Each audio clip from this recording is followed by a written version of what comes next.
தமிழகம் முழுவதும் வட மாவட்டத்திலெல்லாம் பெரிய பாதிப்புகள் இருந்தாலும் இந்த சாத்தனூர் அணை விவகாரம்ன்றது ஒரு மைய பொருளாக எடுத்து இந்த அரசின் செயல்பாட்டை ஒப்பிடுற விமர்சிக்கிற தன்மை இருக்கிறப்ப திரு ராமதாஸ் அவர்கள், எதிர்க்கட்சி தலைவர் திரு எடப்பாடி பழனிசாமி அவர்கள்லாம் விமர்சிக்கிறாங்க. உயர்மட்ட விசாரணை வேண்டும், ஏன் இதை சரியா கையாளலை? ஆனால் ரொம்ப இருன்னு தெரியும்ல, நீங்கள் அப்போ பாதி அளவு அல்லது முக்கால் அளவு தானே வச்சிருக்கணும், கொஞ்சம் கொஞ்சமாக வெளியேற்றி இருக்கணும்ல, அது நடக்கலை. அப்போ இவங்களால திட்டமிடல பிரச்சனை இருக்குன்றது தான் விமர்சனம். இல்லை, சரிதான். அதாவது எப்படின்னா, இந்த இந்திய வானொலி நிலையமாக இந்த மழை தொடர்பான வானிலை அறிக்கை வந்து எல்லோரும் அறிவிப்பு பண்ணுறாங்க. அப்போ இந்த வானிலை அறிக்கையில் ரொம்ப முக்கியமாக வந்து அவங்க கொடுத்ததில் வானிலை அறிக்கை என்கிட்ட இருக்குது, அதை நான் அப்படியே படிச்சிடறேன் நான். அதாவது டிசம்பர் 1ஆம் தேதி இரவு 9 மணி அளவில் விழுப்புரம், கடலூர், கள்ளக்குறிச்சி, புதுச்சேரி பகுதிகளுக்கு வழங்கப்பட்ட சிவப்பு எச்சரிக்கை, ஆரஞ்சு எச்சரிக்கை குறைக்கப்பட்டது. வானிலை அறிக்கையினுடைய அதனுடைய அறிக்கையை சொல்கிறேன் நான். இதில் ரொம்ப முக்கியமாக என்னென்னா, டிசம்பர் 2ஆம் தேதி காலை நிலவரப்படி அதிக கனமழை பதிவாகியிருந்தது. குறிப்பாக மஞ்சள் நிறத்துடன் அதை எல்லோ அலர்ட்டு, அதில் வந்து கனமழை பெய்ய வாய்ப்புள்ளதாக கூறப்பட்டிருந்தது.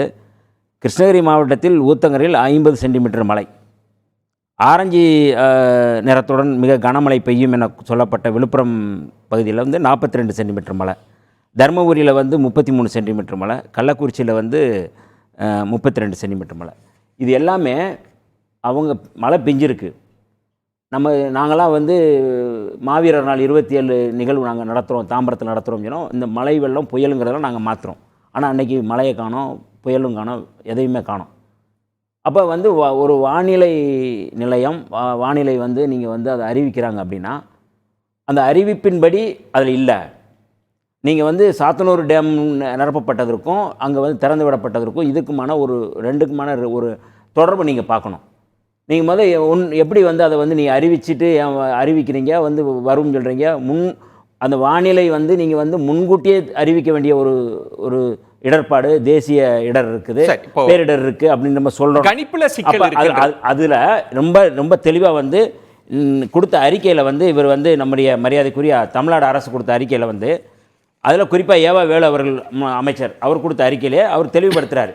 சாத்தனூர் அணையிலிருந்து வழக்கமாக வெளியேற்றப்படும் உபரி நீர் 1,75,000 கன அடிக்கு மேல் வந்து அணையின் பாதுகாப்பு கருதி திறந்து விடப்பட்டது. அவர் வந்து முழுமையாக இதில் எனக்கு உள்ள ஒரே ஒரு கேள்வி, இன்னைக்கு எதிர்க்கட்சி இன்னும் இதை துலக்கமாக பேசணும் அப்படின்னா இதெல்லாம் ஓகே தான். ஞாயிற்றுக்கிழமை நமக்கு நேரம் இருக்குது. ஞாயிற்றுக்கிழமை காலையிலிருந்து இரவு வரைக்கும் நீங்கள் டேமோட அளவை 50,000 60,000ன்னு நீங்கள் விட்டுருந்தீங்கன்னா, நள்ளிரவுல நீங்க 1.5 லட்சத்துக்கு நீங்க கொடுக்க, அங்கதான் பிரச்சனை, அங்கதான் விசாரிக்கணும்ன்றாங்க. இல்ல, யாரு முடிவு எடுத்ததுன்னு விசாரிக்கணும். உயர்மட்ட குழு அமைக்கட்டும், விசாரிச்சதுக்கு அப்புறம் அது சொல்லட்டும். அதுல வந்து தவறு இல்லை, விசாரிக்கதான். நீங்க உயர்மட்ட குழு வந்து நீங்க வந்து போட போறாங்க, அல்லது அது வந்து எங்களுடைய கோரிக்கையை கூட வச்சுக்கோங்களேன், அது ஒன்றும் தவறு இல்லை. எதிர்கட்சிகள் கேட்கறாங்க, அதனால கொடுக்கக்கூடாதுன்னு நம்ம வந்து சொல்லலை. அது சொல்லப்பட்ட பிறகு நீங்க வந்து அதை பத்தி பேசுங்க. நீங்கள் இதில் வந்து வானிலையினுடைய அறிக்கை எப்படி இருந்தது, வானிலை வந்து என்னவா சொன்னது, மழை எப்படி இருந்தது, ரெட் அலர்ட் இருந்த முதல் ஆரஞ்சு அலர்ட்டாக இருந்தது, இப்போ ரெட் அலர்ட்டாக எப்படி மாறுனுச்சு, எப்படி நீங்கள் வந்து அதை சொல்லலை? அப்போ இது யார் கவனக்குறைவு? எப்படி நீங்கள் வந்து ஒரு மாநில நீங்கள் வந்து இதில் வந்து தமிழ்நாடு அரசு வந்து ஒரு அறிக்கை கொடுக்குது, நீங்கள் வந்து ஒட்டுமொத்தமான அந்த அறிக்கையில் அவர் வெளிப்படையாக சொல்கிறாங்க. அதில் வந்து நாங்கள் வந்து முன்னாடியே வந்து தேசிய பேரிடரில் வந்து 9 பேர் கொண்ட குழு, மாநில பேரிடர் மேலாண்மை குழு இருந்து 9 பேர் கொண்ட குழு, அது இல்லாமல் 38,000 அரசு அலுவலர்கள், 1,12,000 பயிற்சி பெற்ற முதலுதவி பணியாளர்கள், எல்லாருமே இதில் வந்து அடங்குறாங்க. இது ஏன் நம்ம மிக முக்கியம் என்ன சொல்கிறோன்னா, தமிழ்நாடு அரசு மிக தெளிவாக இந்த பேரிடரை பாதுகாக்க வேண்டும், பேரிடரிலிருந்து மக்களை பாதுகாக்க வேண்டும். இருங்க சொல்லி முடிச்சிடுறேன். மக்களை பாதுகாக்க வேண்டும், இந்த மழையிலிருந்து மக்களை பாதுகாக்க என்னென்ன முன்முயற்சி எடுக்கணுமோ அதெல்லாம் செஞ்சிருக்கிறாங்க. அந்த இடம் தான் என்ன சசிரேகா அவர்கள் சுட்டிக்காட்டியதையும் சொல்றேன். நள்ளிரவு எல்லாரும் உறங்கி கொண்டிருக்கிறாங்க, வெள்ளம் வந்துருச்சு. கிட்டத்தட்ட அதை எப்படி புரிஞ்சுக்கணும்னா 1 லட்சம் கண்ணடின்றது 1.80 ஆகுது, டபுளா வருது. இல்ல நீங்க இருங்க, ஐந்தாவது எச்சரிக்கை. பலர் என்ன சொல்றாங்கன்னா, சார் ஒரு பாயிண்ட் என்னன்னா, நீங்க விளக்குறதுக்காக தான் கேட்கிறேன், பலருக்கும் எங்களுக்கு தெரியாதுன்னு சொல்றாங்க. நாங்க அறியாம உறங்கிக்கிட்டு இருந்தோம், இல்லாட்டி எங்க உடைமைகள் எல்லாம் எடுத்துட்டு போயிருப்போம், எங்களுக்கு தெரியாம போச்சேன்றதுக்கு நீங்க என்ன? அதைத்தான் நீங்க வந்து முதல்வர் கொடுத்த அறிக்கையிலே மிக ரொம்ப தெளிவாக கொடுத்திருக்கிறார். அதாவது என்னன்னா, இது மாதிரி ஒரு முதலமைச்சருக்கு யாருமே கொடுத்துருக்க முடியாது.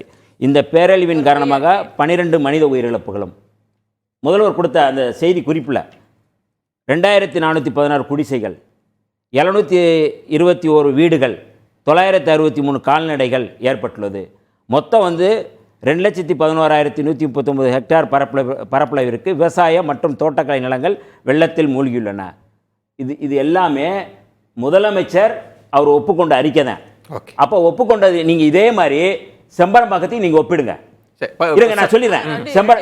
செம்பரம்பாக்கத்தையும் நீங்கள் ஒப்பிடுங்க.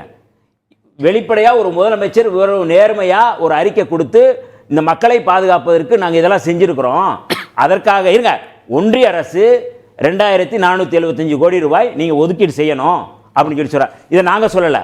இன்னைக்கு வந்து நேற்றைக்கு வந்து இந்திய கம்யூனிஸ்ட் கட்சியினுடைய நாடாளுமன்ற உறுப்பினர்கள் யார், சுப்பராயன் அவர்களும் செல்வராஜ் அவர்களும் கேட்குறாங்க, அதில் ஒதுக்கப்பட்ட நிதி எவ்வளவு, நீங்கள் வந்து இதுவரை எவ்வளவு ஒதுக்கி இருக்கிறீங்க, இந்த ஆண்டுக்கான நிதியை ஒதுக்கணும்.